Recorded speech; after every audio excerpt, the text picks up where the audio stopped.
Australia से। जय श्री हरिवंश। श्री हरिवंश महाराज जी। महाराज जी, पूज्य श्री भाई जी की अतुल संपत्ति है सब में भगवान को देखना, भगवत कृपा पर अटूट विश्वास, भगवत नाम का अनंत आश्रय।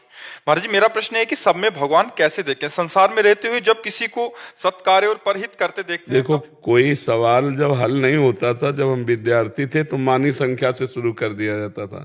मानी संख्या एक तो सवाल हल हो जाता था। मानी संख्या गुरुदेव भगवान, यहां से सवाल हल होगा। मानी संख्या आपने गुरु का वर्ण किया तो गुरुदेव भगवान को परब्रह्म परमात्मा मानो। गुरुर् ब्रह्मा गुरुर् विष्णु गुरुर्देव महेश्वरा गुरु साक्षात परब्रह्म तस्मै श्री गुरुवे नमः। अब वो परब्रह्म परमात्मा जो हमको आदेश किए हैं कि ये नाम जप करो, ये मंत्र जप करो, हम उसका जप करें, हम वैसे चलें जैसे वो हमको आचरण बताएं, पवित्र आचरण। तो हमारे अंदर पहले खुद भगवान दिखाई दे, तब हम दूसरे में भगवान देख सकते हैं। जब हम अपने हृदय में भगवान नहीं देखेंगे तो दूसरे हृदय में हमें भगवान नहीं दिखाई देंगे। अपने हृदय में काम है तो सारा जगत काम ही नजर आएगा, अपने हृदय में राम है तो सारा जगत राम नजर आएगा।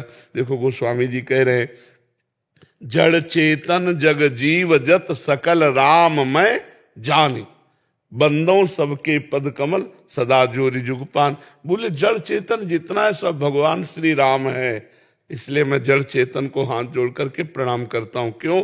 क्योंकि उनके हृदय में श्री राम है। गोपी जनों के हृदय में श्याम है, तो जित देखो तित श्याममयी है। वो जिधर दृष्टि डालती हैं लाडले ललित त्रिभंगी लालजू महाराज सर्वत्र दिखाई देते हैं। जो ज्ञानी पुरुष है उसको जब ब्रह्मानुभूति होती है तो चारों तरफ जब दृष्टि डालता है तो सर्वम खलमिदम ब्रह्म ने नानास्ति किंचन, ब्रह्म के सिवा कोई किंचन मात्र भी नहीं है। ईशावास्यमिदम सर्वम यत् किंचे जगत्याम जगत, ईश्वर के सिवा एक कण भी जगत में ऐसा नहीं है जहां ईश्वर ना हो। तो सर्वत्र भगवान है, पर हमने अभी तक जो नानात्व देखा, स्त्री पुरुष जड़ चैतन्य अच्छा बुरा, वही हमारे अंदर संस्कार भरे हुए हैं, वही हमें दिखाई दे रहा है। अगर हम अंदर से भागवतिक दृष्टि प्राप्त कर लें तो हमें सर्वत्र भगवान दिखाई देने लगे। तो एक जगह मानी संख्या गुरुदेव भगवान, अब वहां संशय न करें। वो हमसे बोले राम जपो तो राम जपो, कृष्ण जपो तो कृष्ण जपो। जैसे आपका स्त्री शरीर है तो हो सकता है कि जहां अपने गुरुदेव भगवान माने हैं सब ब्रह्म प्राप्त तो नहीं होते। हमारी मानी संख्या गुरुदेव ब्रह्म, जैसे हम पाषाण में भगवान को मानते हैं, काष्ठ में भगवान को मानते हैं, चित्र में भगवान को मानते हैं, तो हम किसी चैतन्य में चलते फिरते में, संत भाव में, भगवत भाव में, ब्रह्म भाव में हम उनको अपना गुरुदेव मान लेते हैं। पर शब्द महाराज जी के कारण लगाया। महाराज जी ने अभी निवेदन किया, जिनको भगवत प्राप्ति नहीं हुई है, अगर हम ऐसे संतों को गुरुदेव भगवान के रूप में मानते हैं तो हमें दूरी बनाना पड़ेगा। क्योंकि जो भगवत प्राप्त हैं वो भगवान के सिवा कुछ नहीं देखते, वो भगवान में ही रमण करते हैं, भगवान में ही संतुष्ट रहते हैं। और जो भगवान से तृप्त रहते हैं, नहीं स्वात्मा रामम विषय मृग तृष्णाम भ्रमयति, वो आत्माराम पुरुष कभी विषय मृग तृष्णा में भ्रमित नहीं हो सकते। लेकिन जो वहां तक नहीं पहुंचा है और शिष्य बनाने लगा है और शिष्य अपने लोग बन गए हैं, और हमें ऐसा नजर आता है कि जो होना चाहिए वो हमें आचरणों में नहीं दिखाई दे रहा, तो हम ब्रह्म भाव करके उनसे दूरी बना करके और उनके द्वारा दिए हुए नाम और गुरु मंत्र का जप करें तो हमारे हृदय में धीरे धीरे पवित्र भाव आएंगे, हम सर्वत्र भगवान देख पाएंगे। और यदि हम उनसे ज्यादा लगाव कर बैठे और उनके आचरणों में दोष दर्शन, उनके आचरणों में दोष क्रिया, तो जहां मानी संख्या थी वहीं हमारा भाव बिगड़ गया, तो अब हमारा कहीं भगवत भाव नहीं बन पाएगा। तो हमें चाहिए कि जहां भाव बिगड़ रहा हो वहां से हट जाना चाहिए, दूरी बना लेनी चाहिए। जैसे स्त्री शरीर है तो हम कई बार प्रार्थना की है कि हम जहां देखें कि हमारे भगवान, दृष्टि से पता चल जाता है, भगवान ने दृष्टि दी है माताओं बहनों को कि हम जैसा आपकी तरफ देखेंगे तो आपको एक सेकंड में पता चल जाएगा। इतना तो पता चल ही जाता, नहीं चला जाता। अगर हम आपकी तरफ देख रहे हैं तो प्यार का भाव, क्रोध का भाव, दोष का भाव वो दर्शन में आता है। तो यदि ऐसा कहीं दर्शन आने लगे कि जिनसे हम जुड़े हैं वो भगवान के आनंद में मस्त न रहकर विषय आनंद की तरफ आकर्षण होते हैं, इसका मतलब कच्चा है, अभी पक्का नहीं हुआ। तो कच्चे से हम अपने आप को दूरी बना लें, कभी उन पर अश्रद्धा न करें, पर दूरी बनाकर हम भजन करें। उनसे दूरी बनाने से दोष दर्शन नहीं होगा, दूरी बनाने से वैष्णव अपराध नहीं लगेगा। तो ये हम सबको ध्यान रखना है कि गुरु बनाया जाता है सिर्फ भगवान की प्राप्ति के लिए, ना कि वो कोई सांसारिक संबंध होता है।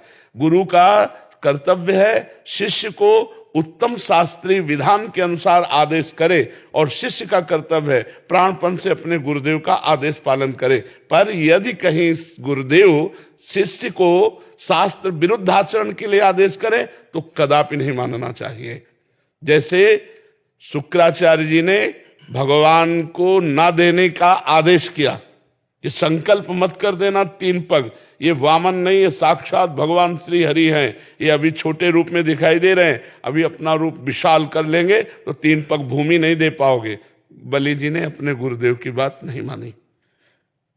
यदि गुरुदेव हमें भगवत विमुख करने की बात करते हैं, शास्त्र विरुद्ध बात करते हैं, तो हमें गुरुदेव की बात नहीं माननी। इससे गुरुदेव प्रसन्न होंगे।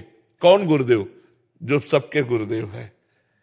अब गुरु जी से पूछो तो कहेंगे उनके गुरुदेव, उनसे पूछो तो कहेंगे उनके गुरुदेव। तो जब आखिरी गुरुदेव शब्द आता है तो कौन होता है? वो भगवान होते हैं। भगवान होते हैं ना, भगवान आपसे प्रसन्न हो जाएंगे और गुरु के संबंध का जो हमें लाभ मिलना चाहिए वो हमें मिल जाएगा। हमारा कर्तव्य होना चाहिए कि हम जिससे जुड़े हैं अपने आचरणों को सुधारने के लिए जुड़े हैं, भगवान की प्राप्ति के लिए जुड़े हैं, ना कि आचरण भ्रष्ट होने के लिए जुड़े हैं। अगर हमें कहीं भी ऐसी हरकत नजर आवे, चाहे साधु समागम कर रहे हो या गुरुदेव का संग कर रहे हो, कि गुरुदेव या साधु समागम से हमारे प्रति दर्शन गलत है, हमारी प्रति चेष्टा गलत है, हमारे प्रति भाव गलत है, तो वहां निंदा न करे, वहां प्रणाम करे और दोबारा न जाए। और जो उनसे नाम मंत्र मिला है वो जपे, और जहां सत्संग मिले वहां सत्संग सुन ले और भगवान की तरफ चले तो भगवत प्राप्ति हो जाएगी। एक जगह हमारा भगवत भाव हो जाए तो वही धीरे धीरे विस्तार को प्राप्त हो जाता है। और सर्वत्र भगवत बुद्धि, सर्वत्र भगवत बुद्धि, भगवान पे दृढ़ विश्वास, निरंतर नाम जप, इससे बड़ा क्या हो सकता है? इससे बड़ा क्या हो सकता है? जो हर समय भगवान की कृपा का अनुभव करता रहता है कि मेरे ऊपर भगवान की बड़ी कृपा है, और नाम जप करता रहता है शरीर से, मन से, वाणी से भगवान की शरण में, उसे भगवत प्राप्ति ऐसे हो जाती है जैसे बाप की प्रॉपर्टी पर पुत्र का अधिकार हो जाता है, जैसे पिता की संपत्ति पर स्वयं अधिकार पुत्र का हो जाता है। ऐसे वो परम पद का अधिकारी हो जाता है जो हर समय भगवान की कृपा का अनुभव करता है, नाम जप करता है, शरीर मन वाणी से शरणागत, दुख सुख को समान भाव से सह लेता है। वो परम पद का अधिकारी ऐसे हो जाता है जैसे पिता की संपत्ति पर पुत्र का अधिकार हो जाता है। खूब नाम जप करो और अपने हृदय में भी भगवान को देखो, तब सर्वत्र भगवान। जब यहाँ भगवान भय प्रगट कृपाला तो सर्वत्र भगवान दिखाई देंगे। हमारी जैसी दृष्टि वैसी हमें सृष्टि दिखाई देती है। जाकी रही भावना जैसी प्रभु मूर्ति देखी तिन तैसी, सब प्रभु ही हैं। महाराज जी, अनैतिक और छल कपट भरे बर्ताव जो करता है उसमें बड़ा दुर्गम हो जाता है, मतलब भगवत भाव करना, क्रोध आ जाता है। दूरी बना के हम कर सकते हैं, नजदीकी नहीं भाव रखेंगे, हम दूरी बना के कर सकते हैं। कि जैसे हम फिल्म देखते हैं और हमको खलनायक का अभिनय करने वाले से परिचय हो, केवल जो फिल्म में खलनायक है रोल उसका दुष्ट है और हमारा उसका परिचय हो रोल से अलग का, तो जब कोई तुमसे कहेगा बड़ा दुष्ट है तो कहोगे बहुत अच्छा आदमी मैं जानता हूं, केवल ये नाटक कर रहा है दुष्टता का, वस्तुतः बहुत निर्मल आदमी है। ऐसे ही यदि तुम इस जगन नाटक वैभवा में जो गोविंद नाटक कर रहे हैं उनको, उनका परिचय जान लो इस नाटक के परे स्वरूप का, तो आपको लगेगा ये जगत में वो नाटक कर रहा है, कहीं तमोगुणी, कहीं रजोगुणी, कहीं सतोगुणी, लेकिन वो तो त्रिगुणातीत परमात्मा है। तब इसमें बात आएगा कि छल कपट और नाना प्रकार के दोष करने वाले पर भी हम भगवत बुद्धि कर सके, क्योंकि हम रोल नहीं देख रहे, हम क्रिया नहीं देख रहे, हम कारण तत्व को देख रहे। सबका कारण परमात्मा है, सब में आत्म स्वरूप से परमात्मा विराजमान है। ये त्रिगुणमयी माया का ऊपर से पर्दा है, तो कहीं निंदा, कहीं आलस्य प्रमाद, कहीं हिंसा, कहीं चोरी, कहीं व्यभिचार, तो कहीं भजन, ये तीनों गुणों का प्रभाव चल रहा है, लेकिन वो परमात्मा निर्लेप सबके हृदय में विराजमान है। हम उस परमात्मा को देखते हैं, उसकी क्रिया को नहीं। जैसे फ्रिज, एसी, पंखा, हाइलोजन, हीटर, सबका अलग प्रभाव है। हीटर गर्मी पैदा करता है, हाइलोजन प्रकाश पैदा कर रहा है, पंखा सिर्फ हवा दे रहा है, एसी ठंडा करके दे रही, फ्रिज पानी ठंडा कर देती, खाद्य पदार्थ ठंडा कर देती। अगर वो कारण तत्व को नहीं जानता तो ये नहीं मानेगा कि एक ही तत्व इनमें बैठा हुआ है। अगर कारण तत्व को जानता है तो जानता है करण के कारण क्रिया अलग अलग, लेकिन बिजली सब में एक है ना? बिजली सब में एक है ना? हीटर में भी, फ्रिज में भी, एसी में भी, हाइलोजन में भी प्रकाश दे रही है, यहां हवा दे रही है। तो बोले अगर बिजली होती तो प्रकाश देती ना? नहीं, करण के कारण उसकी क्रिया बदल गई। कारण तत्व जो है बिजली एक ही है। ऐसे ही तमोगुणी स्वभाव है, अब वो राक्षसी कार्य करेगा, राक्षसी क्रिया, तमोगुणी स्वभाव करण, और कारण परमात्मा। तो जो ज्ञानी जन होते हैं वो कारण देखते हैं, क्रिया और करण नहीं देखते। करण जो स्वभाव है, कारण शरीर, स्थूल सूक्ष्म कारण, उसी से प्रेरित होकर क्रियाएं होती है। सूक्ष्म शरीर संकल्प करता है, स्थूल शरीर क्रियाएं होती है। तो कारण तत्व उस करण का भी वो परमात्मा ही है। जब सत्य वस्तु का बोध हो जाएगा तो बाहरी नाटक का कोई प्रभाव नहीं पड़ता। जब हम जानते हैं कि मेरा प्रीतम सब में है तो ये छल कपट द्वंद्व पाखंड हमारी आंखों के सामने पर्दा नहीं डाल सकता। जब प्रभु से अपनापन हो जाए, सर्वत्र प्रभु का भाव दृढ़ हो जाए, कारण तत्व का ज्ञान हो जाए, तब भगवान सर्वत्र दिखाई देंगे, ऐसे थोड़ी दिखाई देंगे। देखो, एक पत्नी किसी ऑफिसर की, उसका पति लेट आया, उन्होंने कहा हम आपसे रोज निवेदन करते हैं, आप इतना विलंब क्यों आए? तो देखो रोज टोका मत करो। तुम कहा क्यों, आप इतना विलंब क्यों आए? उसने पिस्तौल निकाली, गोली भरी, पत्नी की कंठपट्टी में, चलो यार तुम ये नाटक दूसरों को धमकाया करो मुझे। बोले क्यों, गोली असली है, पिस्तौल असली है? बोले मुझे पता है तुम मेरे प्रीतम हो, तुम मुझे मार नहीं सकते हो। उसको पता है कि मेरे प्रीतम हो। जैसे नरसिंह भगवान रूप में आए, सब डर गए, लेकिन प्रहलाद जी को पता है मेरे प्रीतम आए, उनको डर नहीं लगा।